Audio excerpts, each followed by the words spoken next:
Before his arrest in February 2005, Dennis Rader was seen in his local community as a normal, polite, and well-mannered man. News outlets described him as hard-working with several degrees and as a devout churchgoer and Cub Scout leader. By all accounts, he was an active member of his community and generally well respected. But that facade crumbled away when it was revealed that Rader was the infamous and previously unidentified serial killer who was dubbed BTK, a brutal, violent criminal who had terrorized Witchita, Kansas for several decades. But who exactly was Dennis Rader, and what led him to commit such atrocious acts? Well, in this documentary, we're going to shed light on these questions and more, as we examine the monstrous story of Dennis Rader. However, in this video, we're not going to be calling him the BTK Killer, because that's what he wanted to become known as. We're going to call him the FDF, the floppy disk failure, and we're going to tell you exactly why.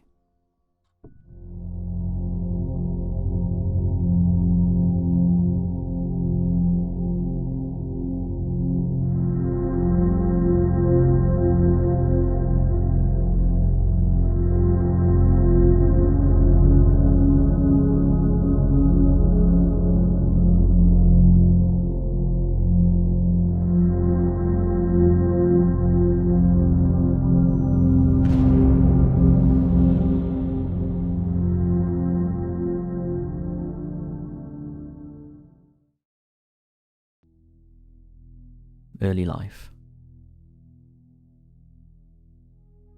Dennis Lynn Rader was born March 9, 1945 in Pittsburgh, Kansas. He was the eldest of 4 sons born to Dorothea May and William Alvin Rader. The children grew up in Witchita, Kansas, and by all accounts, they were a family of modest means. Dorothea worked as a bookkeeper, while her husband was initially in the US Marine Corps and later worked as a Kansas gas service employee. The couple worked long and laborious hours, leaving them little time to connect fully with their children. During his childhood, Rader joined the Boy Scouts, where he learned about the different types of knots which would later help him in his murders, and was an active member of his local Lutheran church. Rader's father, William, was described as strict but never cruel by those who knew him, and Rader added, "I got along real well with Dad." However, his relationship with his mother was a completely different story. But Mum wasn't always quite happy. "I've always loved her, I still love her greatly, but I did have a little bit of a grudge against Mama." Those were his own words. He stated that he held some resentment for his mother because he felt she largely ignored him growing up. Dorothea was noted to have suffered from postpartum depression following the birth of the couple's 4th son, while Dennis described her as being a smoker who'd rather watch TV than help with the children, noting, "At times it appeared she would rather have a third party involved, a friend or a book, instead of us." In another interview, he stated that his mother did not become a very close friend to me. Though his parents felt absent, Dennis recalled fond memories of his grandparents, whom he described as being very loving. He stated, "The house was 2-story, wood frame, white of colour, and had a front porch. One of my early memories there, a thunderstorm was in progress. I was frightened with the thunder and lightning, so my grandma tells me it's only a potato wagon crossing a bridge. The noise is potatoes falling out and hitting the planks." He described his grandmother as wonderful and very helpful, but at times distant, like her mind was somewhere else, much like my mum. He added that his grandfather was a good-hearted man, but I'm sure he had a mean streak. Dennis claimed that he knew from a young age that he would become a killer. One of his most notable memories was the time when his mother's ring became caught in a couch spring. Realizing she couldn't free her hand, Dorothea became afraid and pleaded with her son to get help. Even as a boy, Dennis recalled being scared yet excited. "I stared at her. I had a strange feeling in the pit of my stomach and the groin area." He was excited by his mother being trapped and often replayed this scenario over and over in his head, replacing his mother with various other women. Something else that stuck out to him in childhood was the fact that watching chickens being bound before being slaughtered aroused him, and soon he was imagining tying women down onto train tracks. Dennis began pleasuring himself to his father's book about the Lonely Hearts Killer, a serial killer named Harvey Glattman, who operated in the 1950s. Glattman mostly lured in victims by posing as a photographer, but met at least one of his victims through a Lonely Hearts ad in the newspaper.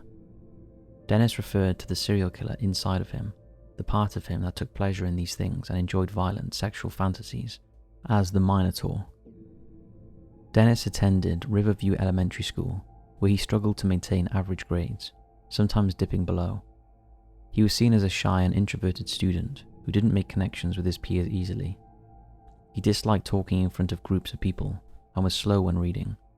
Reflecting on his time in school, Dennis stated, "I would say probably, even when I was in grade school, I sort of had some problems, sexual fantasies, probably more than normal."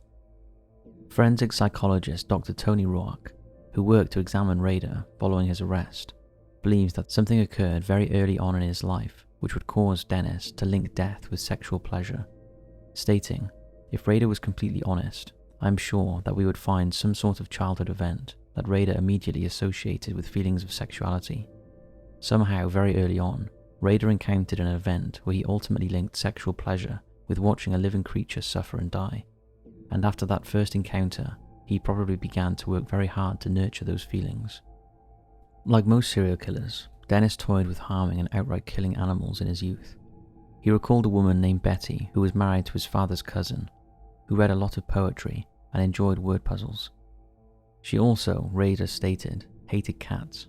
She would tell of stories of drowning cats in gunny sacks at her farm. Like me, she thought they held a secret mystical power, an evil that had to be put down. Her stories may have influenced me to seek them out as bondage victims. I did drown a cat or two. Rader also spoken openly about his difficulty accepting rejection. He stated that during his childhood, his church pastor's daughter was his first real girlfriend. "It had to be love because I hurt inside if I couldn't see her on Sundays. When her dad transferred her from the area, I was devastated. I never could accept rejection very well. I believe this is one of my main issues, rejection and attention. Somehow the need for attention as a wanted and lovable child did not develop properly." Strangely, Rader was a fan of silos in his youth, noting that he was often aroused just entering one. He stated that he and his brothers often played cowboys and Indians, and he enjoyed being captured and tied up. Being bound and helpless, or watching others be bound and helpless, was something Rader found deeply arousing. Other things he enjoyed in childhood included true and fictional crime stories involving bound, helpless women, and classic horror and monster films, including 1953's The House of Wax and 1943's The Wolfman, about which Rader stated, "The werewolf stalked victims, his face a true monster, and the moon, the mystical creature. There was some sexual excitement in that, in the chase, the hunt." After primary school, Rader attended Witchita Heights High School between 1959 and 1963, while working part-time. He continued to struggle with the likes of maths and English, but excelled at art. He began prioritizing his job. However, as he wanted to save money to buy a car, his education felt less important to him at this time. He also carried out his first breaking and entry at this time, breaking into the school one late night and rifling through girls' desks. The thought of touching their belongings seemed to give him a thrill. Over time, he grew bolder when it came to B&Es. He would wait until nobody was present in a house before entering, locating the rooms belonging to girls and sifting through their possessions. Often he would take underwear or stockings as a souvenir. Rader's fantasies escalated again when he began peeping through windows so that he could watch women undress. Dr. Catherine Ramsland wrote in her book, Confession of a Serial Killer, The Untold Story of Dennis Rader, the BTK Killer, that he displayed the development of paraphilia, which is described as a sexual disorder that usually begins in childhood or adolescence and continues through adulthood. With this disorder, sexual arousal comes from objects, like dolls or underwear, specific activities like bondage or stabbing, or deviant experiences, including chasing, choking, and vomiting. Those with the disorder often become consumed by it, with fantasies becoming more and more detailed the older they get. Dennis reported that beginning in his early teens, he used the basement of his family home to practice autoerotic asphyxiation, where he'd hang himself so that he could achieve climax. He reported he spent years building contraptions that enhanced sexual arousal, and he gained pleasure from all sorts of things outside of hanging and binding himself. Burying himself also worked, as did dressing in women's clothing. He would later photograph himself, often in a mask, dressed in women's clothing, and bound and or hanging. When asked about the photos, Rader admitted that he was pretending to be his victims. Dennis also took pleasure in thoughts about the extreme mental torture of others. With Dr. Ramsland writing, sadists enjoy the feeling of power and authority that arises from having their way with a vulnerable, submissive human being, and exert power Rader did. As when he eventually went on to kill, he would tell his victims that they were going to die. He wanted them to know that.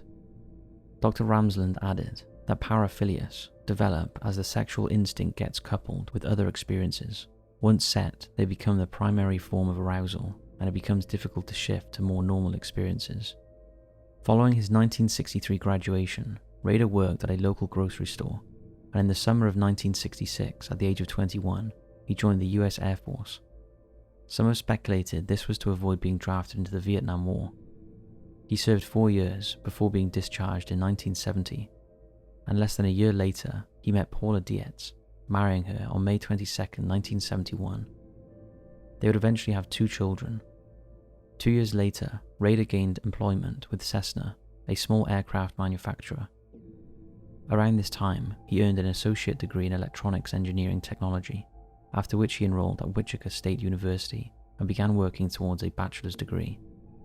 However, after about 9 months, Dennis was let go from his job, leaving him depressed and aimless. He began trolling, a name he gave to one of his favorite activities, which involved driving around to watch women he found attractive. He began stalking women as they shopped and fantasized about hiding in the back of their cars so that he could catch them off guard and kidnap them at gunpoint. But it wasn't until January 1974 that Rader settled on his final target. The Ontero Family. 33-year-old Julia Ontero and her 11-year-old daughter first caught Rader's eye in November 1973 when he spotted Julie taking the children to school one day and followed them there. Julie lived on North Edgemoor with her husband Joseph and their 5 children. On the morning of January 15, 1974, when Rader made his move, the 3 eldest children were already off to school. Dennis had been meticulously planning this assault and murder for weeks, if not months.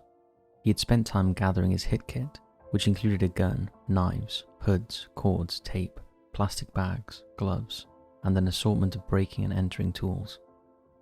After surveying the family for months, he decided that the best time to strike was in the morning, when the older children were at school and Julie's husband was at work. So imagine Rader's surprise when, after he cut the phone lines to the house at 8:20 a.m. and broke into the home, he found that Julie was not alone with her 2 youngest children. Julie's husband Joseph was also present. Dennis raised his .22 caliber handgun and told the family that it was a robbery and they shouldn't be alarmed, adding that he was a criminal on the run and just needed supplies and cash. The children, Joseph Ontero II, aged 9, and Josephine Josie Ontero, aged 11, who were just about to leave for school, looked afraid. Josie began to cry. Rader became agitated by the family's barking dog, and after threatening them, Joseph agreed to put the canine outside in the garden. Rader then ordered all 4 family members into a bedroom where he tied their hands behind their backs and put plastic bags over the heads of Joseph and Joey. Julie and Josie attempted to bargain for their release, but Rader didn't care. He killed the father and son first, before putting a binding cord around Josie's neck until she lost consciousness, then strangled her mother. Afterwards, he transported 11-year-old Josie down to the basement and removed her clothing before hanging her from a pipe that was strong enough to support her weight. Horrifically, Rader pleased himself sexually before leaving the scene, although his DNA evidence was used to help convict him later on. Before he left the house, Dennis turned up the thermostat, hoping it would throw off the time of the death. He had already left when he realized that he was missing his knife, the same one he'd used to cut the phone lines. He drove back in his own vehicle to collect it before anyone noticed that anything was wrong. The bodies were found that afternoon by the Ontero's 3 eldest children, all teenagers who'd returned home from school.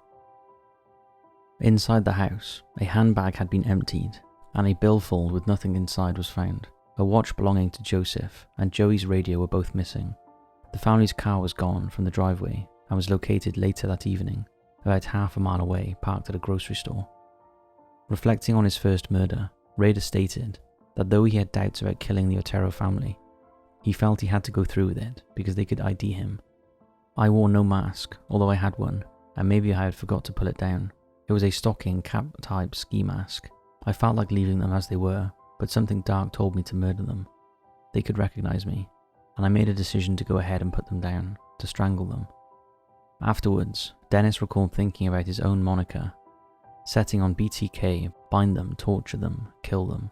He wholly expected to one day become a notorious serial killer, as big and as terrifying as the likes of Jack the Ripper and Ted Bundy, and he couldn't wait to read about his crimes in the newspapers and true crime magazines. Further murders. 3 months later, on April 4th, 1974, Witchita police officers were called to the home of a 21-year-old woman named Catherine Doreen Bright. Her brother Kevin had fled the scene and phoned the authorities after an intruder broke into the home and shot him twice before attacking Catherine. Kevin was still bound with a white cord around his neck and needed extensive treatment at the hospital following his escape. Catherine, meanwhile, was found lying in a pool of blood, but miraculously was still alive. She had been stabbed 11 times in the back and lower abdomen and had been strangled. She provided her name and age to officers before passing out. Nylon stockings were knotted around her wrists and ankles, and a blue scarf and thin cord had been tied around her neck. She was bruised, bleeding, and struggling to breathe, and though she was promptly taken away in an ambulance, she died during surgery. Investigators searched the home for clues. The radio was on, and the contents of Catherine's handbag had been emptied. A drawer containing underwear had been pulled open, and the home's telephone had been disconnected at the wall. Further clothing, including shirts and a nightgown, were discovered, all blood-soaked, and 2 teeth were recovered. There was a bullet hole inside the bathroom door, and a blood-soaked chair sat in one of the bedrooms with stockings tied to it. The glass to the back door had been shattered, fragments glittering across the ground, and a plastic cord was located inside Catherine's father's truck. Kevin told investigators that an armed white male had entered the home, claiming to be a fugitive from California. He described the attacker as being around 25, 5'11", stocky, and around 180 pounds. He also noted his dark hair and mustache, and said he was sweaty and wearing gloves. The man had pointed a gun at Kevin and forced him to tie up his sister before asking for money. He then put a stocking around Kevin's neck, and they struggled over the gun before it went off. He tried to fight the intruder but was shot again. Afraid for his sister, but worried that no one would come, and aware that he couldn't fight the man off alone, Kevin managed to escape and ran for help, leaving Catherine behind. Rader had attempted to strangle the 21-year-old, but she struggled and fought so much that he eventually stabbed her. Rader laid low for several years after the murder of Catherine Bright. In August 1976, he found a new target, but was scared off when Martin Souls, the Holiday Inn sniper, began his shooting spree, drawing police to the area. Rader had felt it was too risky to attempt a murder, so he abandoned his plan and waited for the sniper issue to be resolved. He struck again on March 17, 1977. The police were called to 1311 South Hydraulic Street after being alerted to a dead body. The body, soon identified as belonging to 25-year-old Shirley Vian Relfold, had been left nude, face down on the bed. Sure enough, a plastic bag had been tied over Shirley's head, fastened in place with a pink nightgown. Electrical tape was plastered over her arms and ankles, her hands bound by a cord behind her back. A separate lengthy piece of cord was wrapped around her neck 4 times and also encompassed her wrists and ankles. Shirley's sons, aged 6 and 8, were the ones who found her body. They had notified a neighbour about her death, and investigators soon learned that the children had seen the attacker and heard the altercation from inside a locked bathroom. They described the intruder as a white man with a gun and a small zippered suitcase, and explained that he had forced them and their sister into the bathroom before tying them up. They had only managed to escape because the older sibling had been able to break the bathroom window. The 6-year-old boy reported seeing the intruder on the street earlier that day. He had a photograph of a mother and son and asked him if he had seen them or knew them. The young boy said he didn't. Dennis later stated that his attack on Shirley was random, that he'd been looking for another woman he'd met at the Witchita State University campus, but that he was unable to get into that house. He confirmed that he'd spoken with Shirley's young son, showing him a photo of his own wife and child, while asking if he'd seen them. He watched the boy go back to his residence and then followed after him, knocking on the door and introducing himself as a school detective trying to track down the woman and child in the photo. He eventually pulled a gun out when Shirley emerged, still in her nightwear and reportedly unwell. Rader's next victim was 25-year-old Nancy Jo Fox. Unlike Shirley, Nancy was a true target, one Rader had been stalking for months before he attacked her. He described her as a perfect project because she had no boyfriend, never had unexpected visitors, and didn't have a dog. He determined her name by going through her mail and also found out where she worked. This allowed him to check Nancy out in person to size her up. On December 8, 1977, he knocked on her door. Nobody was home, so he made sure to cut the phone lines before letting himself in and waiting for her. He later said that Nancy didn't fight me. I had complete control of her. That's why it was one of the more enjoyable kills, as I call them. When he told Nancy that he had a sex problem and he wanted sex, the two spoke for a while before she eventually said they should get it over with so that she could contact the police. Rader said that this, for him, sealed her fate. He could not let her live afterwards, knowing she would call the police, because yet again he had failed to wear a mask. He strangled Nancy with a belt, her feet and hands had been tied with nylon stockings, and he sexually pleased himself into one of her nightgowns afterwards. As he did with all of his victims, Rader subsequently rifled through her drawers, her handbag, and her personal possessions in search of some good trophies he could take home with him. One of the items he took was Nancy's driver's license.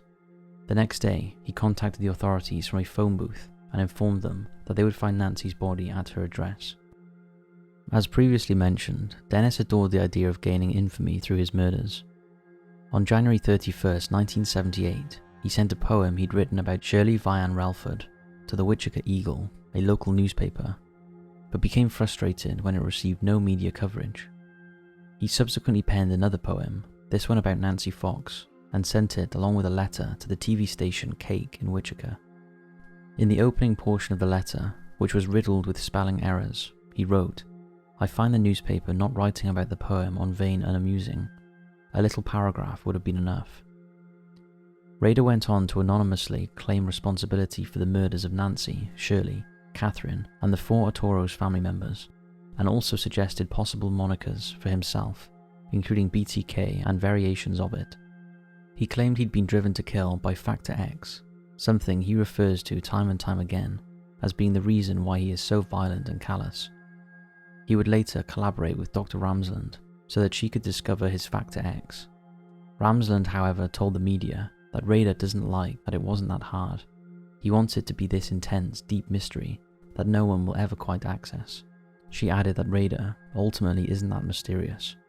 "I call it the trajectory towards violence," she noted, stating that Factor X is really just a combination of his isolated sexual impulses and craving for fame, which intersect with his fantasy life, as well as the opportunity to carry out his crimes. Since he found the murders of the Ontero's family highly exciting, it likely encouraged him to keep killing.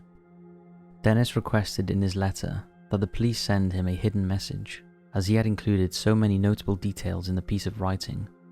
Investigators determined that it had indeed come from the killer they were currently looking for.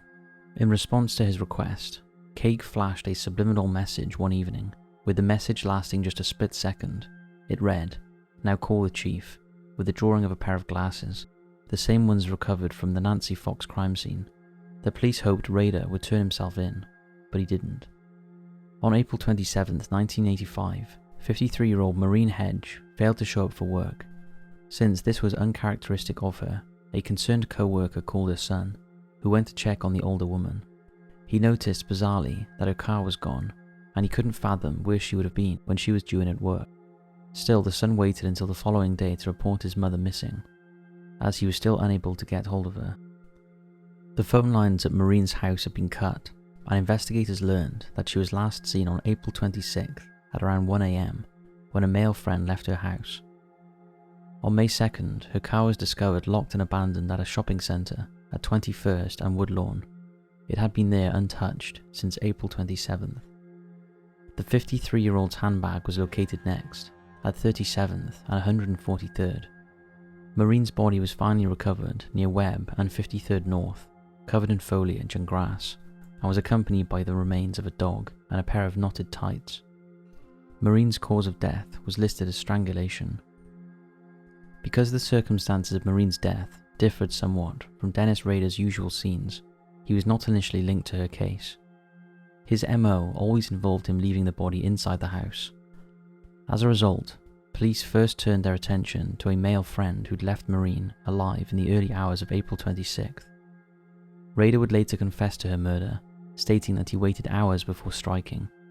First, he waited for Maureen's male friend to leave.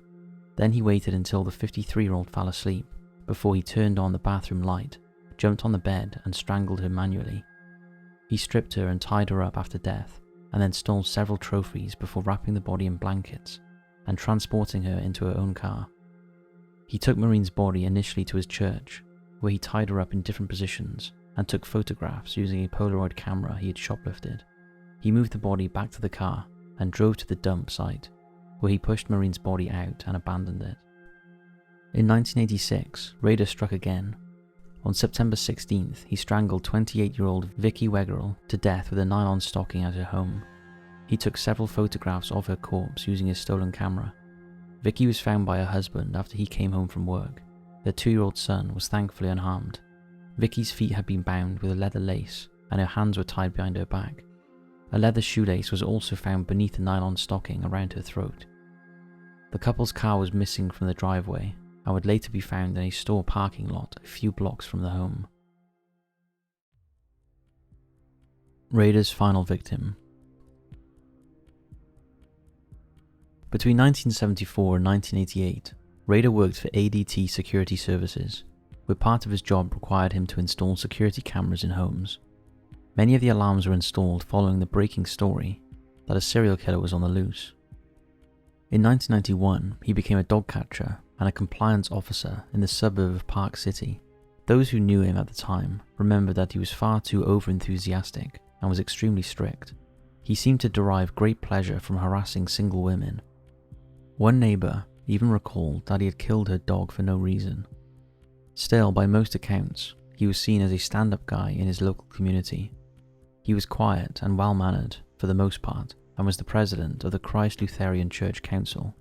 As well as all of this, he was known to be a good father and a Cub Scout leader. His daughter Kerry would later state that she found it difficult to reconcile the man she knew as her father with the killer, describing her upbringing as one of a normal American family. His final victim was a 62-year-old woman named Dolores D. Davis. Concerned friends requested a welfare check for Dee on January 19, 1991, when it was discovered that she was nowhere to be found at her house, and her house was in disarray. Investigators discovered that the curtains of her home were drawn and an outside light remained on, despite it being broad daylight. Her friends informed officers that she always parked in the garage, and it was most unusual that she had left it on the driveway. The phone cord in the kitchen had been pulled from the wall, and there was broken glass in the living room from a smashed window. Inside the bedroom, the bed sheets had all been removed. A set of car keys was soon found on the roof of the garage, and upon opening Dee's vehicle, authorities found a rug in the boot. About a quarter of a mile away, bed sheets and a mattress pad were recovered. It wasn't until February 1st that Dee's body was found. A boy walking his dog at 117th Street found the remains beneath a bridge. The body was lying face up, a pair of tights wrapped around the neck. The legs were tied with tights at the knees, and a hand-painted porcelain mask was nearby. The arrest and sentencing. It was Dennis's love of the limelight that ultimately caused his downfall. He was too keen and too quick to let his presence be known, and often sought to prove his cleverness by engaging in games of cat and mouse with investigators. By 2004, his case was considered cold. Since Rader hadn't taken the lives of any more victims since 1991, many assumed he was dead or in prison for other offences. But he didn't like this idea and began sending letters, taunts and packages to the police and media to prove that he was still alive. He sent many of the writings to Witchita Police Lieutenant Ken Landwehr, who had been on the killer's special task force in the mid-1980s and had been invested in the case ever since. Rader appeared to believe he had a special rapport with the lieutenant. In March of 2004, Rader wrote to the Witchita Eagle, and using a false name, confessed to the murder of Vicky. He enclosed photos of the crime scene and a copy of her driver's license, which he'd lifted before he fled. Reportedly, investigators had not concretely tied BTK to Vicky's death before this point. As DNA had been collected from beneath Vicky's fingernails, law enforcement began testing it against the samples of hundreds of men in an attempt to identify the killer. More than 1,300 DNA samples were taken, but no answers came. Over the next few months, Rader left packages in public places addressed to investigators, including Lieutenant Ladwyer. They often contained photographs of the victims, crime scenes, and personal possessions, or alternatively poems and other pieces of writing. At one point, Rader included chapters of a book he was writing about himself, which contained some fabricated details about his life. Ladwyer reportedly came up with the idea of drawing more information from the killer by taking advantage of his very apparent ego. Seeming for some reason to trust Ladwyer, Rader asked him if it was possible to communicate with him using a floppy disk, without it being traced to a particular computer. Although it wasn't possible, Ladwyer said that it was. A few weeks later, a floppy disk turned up at a local TV station, and the disk was traced to Rader, now 59. He had used the computer at his local church, where he was still president of the council, to write the disk. While the disk was a very strong piece of circumstantial evidence, authorities believed they needed something more direct. They subsequently obtained a warrant to have access to Rader's daughter, Kerry's smear test. DNA testing revealed a familiar match between the smear and the DNA found beneath Vicky's fingernails. Upon being arrested on February 25, 2005, Rader was reportedly dismayed that Lieutenant Ladwyer had lied to him. He asked Ladwyer, who was one of the first to interrogate him, "I need to ask you, Ken, how come you lied to me?" Ladwyer replied, "Because I was trying to catch you." FBI profiler Roy Hazelwood noted that Rader felt untouchable, which is why he so blindly believed the police officer, stating, he apparently believed that Ladwyer couldn't afford to lie to him because he knew if he did, Rader would cut off communications with him. Other experts have noted that Rader harbored desires to be a policeman in his younger days, and that perhaps that made him vulnerable to trusting law enforcement. Regardless, this is why he will forever be known as the FDF, the floppy disk failure, and not BTK as he would like to be known as. Rader was charged with 10 counts of first-degree murder. His public defender entered a not guilty plea on his behalf on May 3rd, since Rader declined to speak at his arraignment. But on June 27th, just as the trial was scheduled to begin, the 59-year-old surprised everybody by changing his plea to guilty. It has been noted that at the time, Rader showed no remorse, nor was he apologetic about his actions. In August, upon hearing victim impact statements, he reportedly apologized in what is described online as a rambling 30-minute monologue. He was given 10 consecutive life sentences, with a minimum of 175 years. He's currently serving his time at the El Dorado Correctional Facility, a maximum security prison in El Dorado, Kansas. He spends his days in solitary confinement, though in 2006, for good behavior, he was allowed access to a TV, radio, and magazines. The aftermath. Following Rader's conviction, his wife filed for divorce immediately. His daughter, Kerry Rawson, only began speaking to the media in 2019. She recalled being approached by the FBI in 2005, who told her that her father was the notorious serial killer, stating, "You don't want to believe it's true, and you know, the father you know is not capable of any of this." She added that she felt like her whole life was a lie. She described her father as being even-keeled and kind and warm, but added that he could be very firm or have flashes of anger or outbursts that you weren't expecting. In 2003, just a few years before his arrest, Rader walked his daughter down the aisle on her wedding day. In an interview with ABC News, Kerry concluded, "I had my family, I had my husband, I had therapy, but you're sort of alone. It's a very lonely, worst club you could ever imagine belonging to, being the daughter of a serial killer." In the years after the identity of the killer was revealed, several branches of law enforcement looked into the possibility that Rader had killed more people than he'd let on, but eventually concluded he was likely telling the truth about his number of victims. In interviews with investigators, he said simply that there are a lot of lucky people, implying that there were several cases of people who he'd stalked and planned to kill, but hadn't been able to for one reason or another. Despite these initial conclusions though, Rader made headlines again in 2023 when it was revealed that he was a possible suspect in the disappearance of a 16-year-old cheerleader named Cynthia Kinney, who vanished from a laundromat in Pawhuska, Oklahoma on June 26, 1976. At the time, the bank across the street from the laundromat was having its security system installed, and Rader was working for ADT Security Services back then. Pawhuska is just 2 hours from Witchita. However, it's unclear currently whether or not Rader was the one installing the security system near where Cynthia went missing. Osage County Sheriff Eddie Verdon stated that he decided to investigate Rader's possible part in the crime after discovering that the serial slayer included the phrase "bad laundry day" in his writings. Authorities also noted that they were aware that Rader could sometimes target and stalk women he came across at local laundromats. During a previous prison interview, Rader had admitted to having fantasies about kidnapping a girl from a laundromat. This investigation also led law enforcement to learn about the murder of 22-year-old Shauna Garber, whose body was found in December 1990 in McDonald County, Missouri. She had been raped, strangled, and restrained with different bindings 2 months earlier. In 2024, investigators revealed that they had received a package from a woman containing a crossword puzzle Rader once allegedly used to taunt police. The words in the crossword included generic terms like prowl, fantasies, and ruse.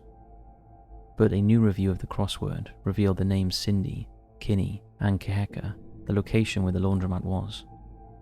Still, as at the time of writing this documentary, there is no conclusive link between Cindy and Rader. His daughter has attempted to speak with him to find out if he has more victims than he is letting on, but he has reportedly declined to cooperate. Carrie told News Nation, "We're coming up against a man that's playing a lot of games." Dr. Ramsland echoed similar sentiments in her book when she reflected on her time engaging with Rader, but noted that he wasn't as complex a human as he made himself out to be, or as he wanted to be. "I don't think he told me everything, and I don't think he always told me the truth, but I think I got Rader pretty well." Dennis Rader purports to be intelligent, mysterious, and untouchable, but largely seems to be an egotistical man who enjoys terrorizing vulnerable women and girls for his own sexual gratification. While it's unclear when exactly he developed a taste for violence, it's certainly something he has carried with him since his childhood. Massachusetts psychologist Robert Mendoza was contacted by Rader's lawyer before his trial so that he could conduct a psychological evaluation of the serial slayer. Following an interview with Rader, Mendoza concluded that he was suffering from several personality disorders, including OCD, narcissism, and antisocial personality. He noted Rader's lofty sense of self and stated that his belief that he is special makes him think he is entitled to special treatment. Rader also continues to crave attention and admiration, something experts observed in his childhood, and displays a total and utter lack of empathy. Carrie Rawson, upon visiting her father in prison, commented that Rader is now a shadow of his former self. The man who once struck fear into the hearts of Witchita residents has now been reduced to a frail, elderly man who struggles to do much of anything for himself. He's now 78, relies on a wheelchair to get around, and has lost much of his once towering stature. Carrie observed, "He's pretty much rotting to his core. We will add to this. Good."